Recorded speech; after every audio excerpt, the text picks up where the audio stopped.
एक शिष्य था जो भिक्षा लेने के लिए गांव में गया और घर घर भिक्षा की मांग करने लगा। भिक्षाम देही, भिक्षाम देही। भीतर से जोर से दरवाजा खुला और एक बड़ी बड़ी दाढ़ी वाला तांत्रिक बाहर निकला और चिल्लाते हुए बोला, मेरे दरवाजे पर आकर किसी और का गुणगान करता है, कौन है यह समर्थ? शिष्य ने गर्व से कहा, मेरे गुरुजी महाराज जो सर्व समर्थ है। तांत्रिक ने सुना तो क्रोध में आकर बोला कि इतना दुस्साहस कि मेरे दरवाजे पर आकर किसी और का गुणगान करता है, तो देखता हूं कितना सामर्थ्य है तेरे गुरु में।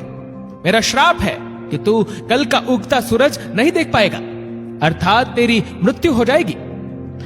शिष्य ने सुना तो देखता ही रह गया और आसपास के भी गांव वाले कहने लगे कि इस तांत्रिक का दिया हुआ श्राप कभी भी व्यर्थ नहीं जाता।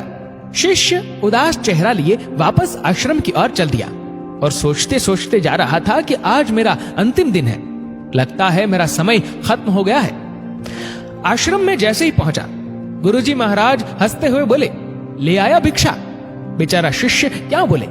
गुरुदेव हंसते हुए फिर बोले कि भिक्षा ले आया। शिष्य ने कहा, जी गुरुदेव, भिक्षा में अपनी मौत ले आया, और सारी घटना सुना दी और एक कोने में चुपचाप बैठ गया।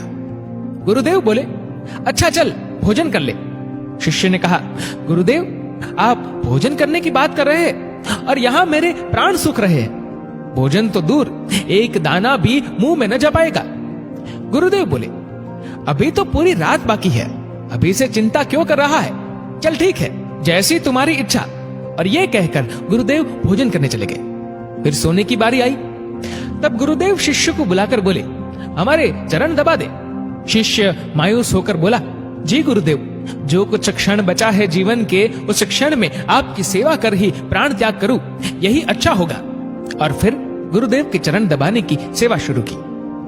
गुरुदेव बोले, चाहे जो भी हो, चरण छोड़कर मत जाना कहीं। शिष्य ने कहा, जी गुरुदेव, कहीं नहीं जाऊंगा। गुरुदेव ने अपने शब्दों को 3 बार दोहराए कि चरण मत छोड़ना, चाहे जो हो जाए। ये कहकर गुरुदेव सो गए। शिष्य पूरी श्रद्धा भावना से चरण दबाने लगा। रात्रि का पहला पहर बीतने को था। अब तांत्रिक अपने श्राप को पूरा करने के लिए एक देवी को भेजा जो धन से भरी थी, सोने चांदी हीरे मोती से भरी थी। शिष्य चरण दबा रहा था, तभी दरवाजे पर वो देवी प्रकट हुई और कहने लगी कि इधर आओ और ये सोने चांदी से भरा ये पात्र ले लो।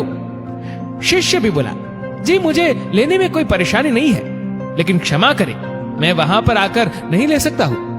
अगर आपको देना ही है तो यहां पर आकर दे दीजिए। वो देवी सुनी तो कहने लगी कि नहीं नहीं, तुम्हें यहां आना होगा, देखो कितना सारा है। शिष्य बोला, नहीं, अगर देना है तो यहीं आ जाइए। तांत्रिक अपना पहला पासा असफल देख दूसरा पासा फेंका। रात्रि का दूसरा पहर बीतने को था। शिष्य गुरु महाराज जी के चरण दबाने की सेवा कर रहा था।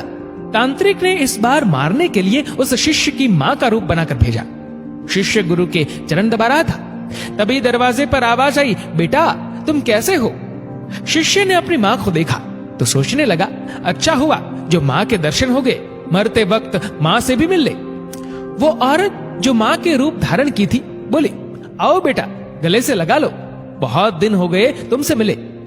शिष्य बोला, क्षमा करना मां, लेकिन मैं वहां नहीं आ सकता क्योंकि अभी गुरु चरण की सेवा कर रहा हूं, मुझे भी आपसे गले लगना है, इसलिए आप यहीं आ जाओ। फिर वो औरत देखी कि चाल काम नहीं आ रही है तो चली गई। रात्रि का तीसरा पहर बीता और इस बार तांत्रिक ने यमदूत रूप वाला राक्षस भेजा। राक्षस पहुंचकर शिष्य से बोला कि चल तुझे लेने आया हूं, तेरी मृत्यु आ गई है, उठ और चल। शिष्य भी जल्लाकर बोला, काल हो या महाकाल, मैं नहीं आने वाला। अगर मेरी मृत्यु आई है तो यहीं आकर ले जाओ मुझे, लेकिन गुरु के चरण नहीं छोड़ूंगा, बस।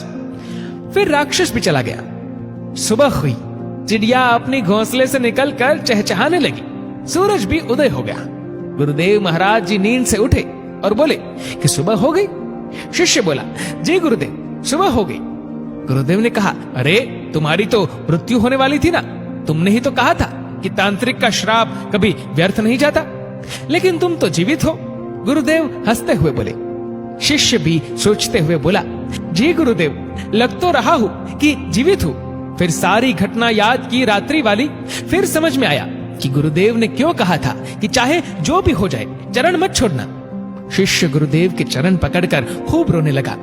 बार बार यही कह रहा था, जिसके सर पर आप जैसे गुरु का हाथ हो उसे काल भी कुछ नहीं कर सकता है। गुरु की आज्ञा पर जो शिष्य चलता है उससे तो स्वयं मौत भी आने से एक बार नहीं अनेक बार सोचती है। और जब शिष्य गुरु आज्ञा का उल्लंघन करे तो उसकी रक्षा ईश्वर भी नहीं करता और प्रकृति दंड देने को तत्पर हो उठती है। स्वयं भगवान श्री कृष्ण गुरु की आज्ञा सिर पर ले चले, स्वयं प्रभु राम गुरु की आज्ञा पर चले। सद्गुरु में ही सामर्थ्य है कि वो प्रकृति के नियम को बदल सकते हैं जो ईश्वर भी नहीं बदल सकते हैं, क्योंकि ईश्वर भी प्रकृति के नियम से बंधे होते हैं लेकिन सद्गुरु नहीं। दोस्तों, इस वीडियो को लेकर आपकी क्या राय है नीचे कमेंट करके जरूर बताएगा। और अगर आपको वीडियो अच्छा लगा हो तो इस वीडियो को लाइक करेगा, शेयर करेगा ज्यादा से ज्यादा लोगों तक। और ऐसी ही और भी स्पिरिचुअल कहानियों के लिए हमारे चैनल को आज ही सब्सक्राइब करिए और हमारे फेसबुक पेज को आज ही फॉलो करें। धन्यवाद।